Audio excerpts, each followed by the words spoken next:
अजितदादांच्या विमान अपघाताला 1 महिना पूर्ण. अपघात की घातपात याबाबत संशय कायम.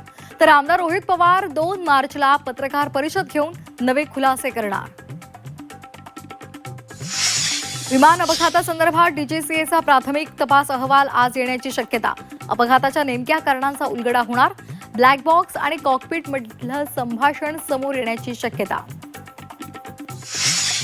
अजितदादांचा विमान अपघात धुक्यातून झाला की धोक्यातून? राज ठाकरेंचा रोखठोक सवाल. एफआयआर नोंदवण्यात टाळाटाळ. सरकारच संशयाचं भूत निर्माण करतंय. राज ठाकरेंचा हल्लाबोल. राज्य शिखर बँक घोटाळा प्रकरणामध्ये अजित पवार, सुनेत्रा पवारांसह 70 जणांना क्लीन चिट.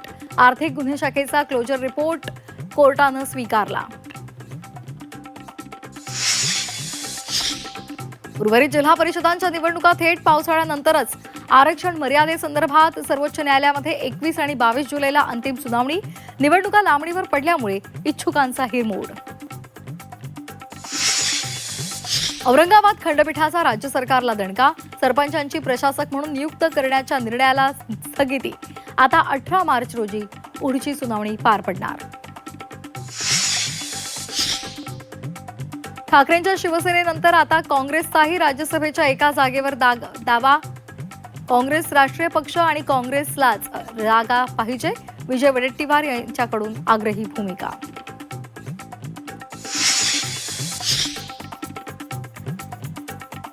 मुंबई अहमदाबाद महामार्गावर आज आणि उद्या अवजड वाहनांना प्रवेश बंदी. गुरु तेग बहादूर साहेब यांच्या 350व्या जयंती निमित्तानं नवी मुंबईमध्ये कार्यक्रम.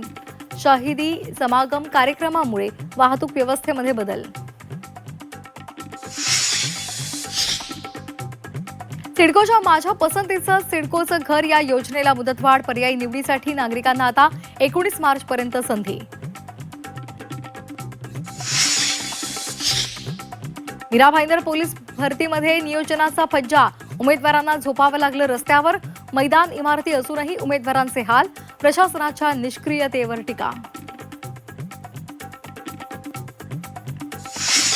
पुणे पोलिसांचा सराईत गुन्हेगारांना दणका. दहशत माजवणाऱ्या 9 गुंडांवर तडीपारीची कारवाई. टोळी युद्धाचा बिमोड करण्यासाठी पुणे पोलिसांची कारवाई.